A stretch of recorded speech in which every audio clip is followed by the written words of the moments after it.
पहले हम आजसू को अभी तक जो हमारा डिस्कशन हुआ, ये 10 सीट में आजसू लड़ने जा रहा है, जिसका नाम मैं आपको बोलना चाहूंगा।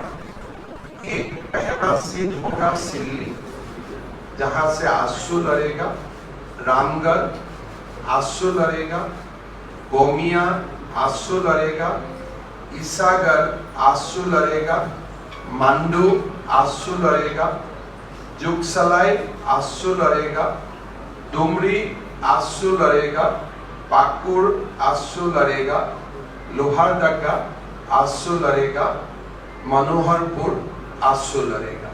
सो अभी तक जो हमारा चर्चा हुए, इस हिसाब से ये 10 सीट आजसू लड़ेगा और हम लोगों को अपेक्षा भी होगा कि आजसू अपना उम्मीदवार ये 10 सीट में घोषित करे।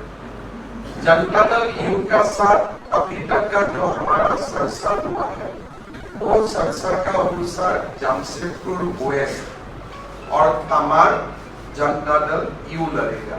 ये 2 सीट जनता दल यू लड़ेगा और हम निश्चित है कि जनता दल यू ही अपना पार्टी का नाम घोषित करेगा।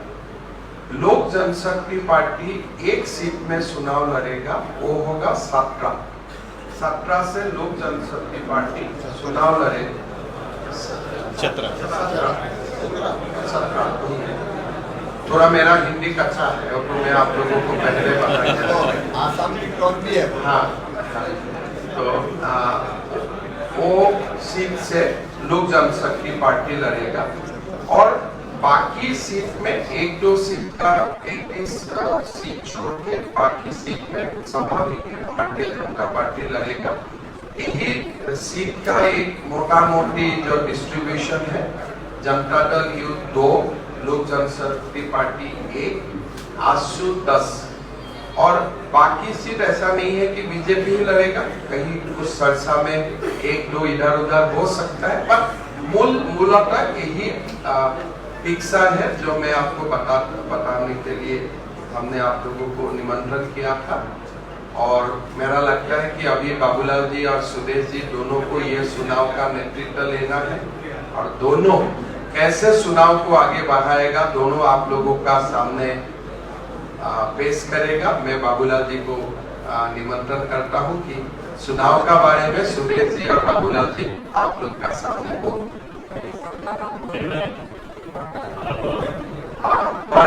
बीजेपी लड़ेगा। तो मैं सुदेश जी से आग्रह करता हूं कि आप देश को संबोधित करें। धन्यवाद। आज हमारे एनडीए के संयुक्त बैठक में मैं आदरणीय केंद्रीय कृषि मंत्री जी का, आदरणीय असम के मुख्यमंत्री जी का जो हमारे प्रभारी भी हैं, आदरणीय हमारे प्रदेश के अध्यक्ष भारतीय जनता पार्टी बाबूलाल मरांडी जी का, हमारे सहयोगी सांसद गिरिडीह और हमारे पार्टी के जनरल सेक्रेटरी सहीश जी का हार्दिक स्वागत करते हैं। मैं आप सभी का, सारे मीडिया के प्रतिनिधियों का हार्दिक स्वागत है, अभिनंदन है। आज हम सभी संयुक्त रूप से इस प्रदेश के अंदर चुनाव लड़ने की घोषणा संयुक्त रूप से करने के लिए इस प्लेटफॉर्म में सभी लोग आए हैं। वर्तमान राज्य की परिस्थिति और हमारा लंबा संबंध ये अलग से विषय नहीं है जिसके बारे में हम चर्चा करें, लेकिन पूरे राज्य की कमोबेश भावना यही है कि दोनों दलों को साथ में देखना चाहती है और जब दोनों दल साथ में होते हैं तो राज्य और राज्य की जनता के अनुकूल भावना के अनुकूल परिणाम भी आते हैं। वर्तमान परिस्थिति राज्य की जो बनी हुई है, वर्तमान नेतृत्व जिन्होंने 2019 में इस राज्य का कमान संभाला, मुझे लगता है कि कोई भी वर्ग इस कुशासन से अछूता ना होगा। हर कोई तकलीफ में है और हर कोई इस तकलीफ से निजात चाहता है। वो कोई भी वर्ग आज उसी को लेकर एक दलीय समीकरण के रूप में हम जरूर यहाँ पर खड़े हैं, लेकिन इससे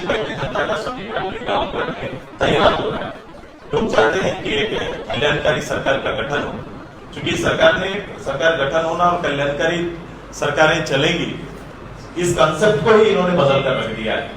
निजी हित, निजी स्वार्थ में लोग कितना दूर जा सकते हैं, मुझे लगता है भारत देश के अंदर में एक ऐसा उदाहरण दलीय रूप से नेतृत्व करता ऐसा बने हैं जिसमें ना शासन ना डेवलपमेंट, ये दोनों ही चीजें विलोपित है।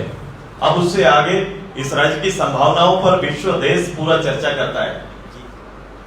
अब उसी को फिर से एक जवाबदेही के रूप में, एक पॉलिटिकल जवाबदेही के रूप में हम सब मिलके लोगों के बीच एक नया जनादेश के साथ आने की तैयारी हमारी है। जन आशीर्वाद हम सबको लेना है। हम संयुक्त रूप से चुनाव में जाएंगे, एक दूसरे का सम्मान करते हुए हम जाएंगे और सबसे बड़ा सम्मान हमारा रहेगा, चाहे कोई भी विषय, रीजनल सब्जेक्ट हो, नेशनल सब्जेक्ट हो, दोनों हम साथ में लेके चलेंगे। मैं रीजनल दल के नाते कई रीजनल सब्जेक्ट हमारे साथ हैं। मैं झारखंड आंदोलन से लेकर यहाँ तक राज्य के गठन होने और उसके मूल्यों का सुरक्षा, ये हमारी प्राथमिकता है। राज्य की तरक्की के पैमाने पर राज्य को खड़ा करना, ये हमारी प्राथमिकता है और हम लोग मिलकर इसको करेंगे। आदरणीय प्रधानमंत्री जी के आशीर्वाद और उनके नेतृत्व पर हम आगे बढ़ेंगे, यही हमारा संकल्प है। मैं जो चीजें अभी सामने आदरणीय मुख्यमंत्री जी ने बताया सीट शेयरिंग को लेकर, जो सीट शेयरिंग का संख्या उन्होंने बताया और कुछ सीट शेयरिंग के लेकर कुछ सीटों पर चर्चा चल रही है, ये भी उन्होंने बताया है। हम लोग जो भी करेंगे आपके सामने रहेगा और हम लोग मिलकर करेंगे।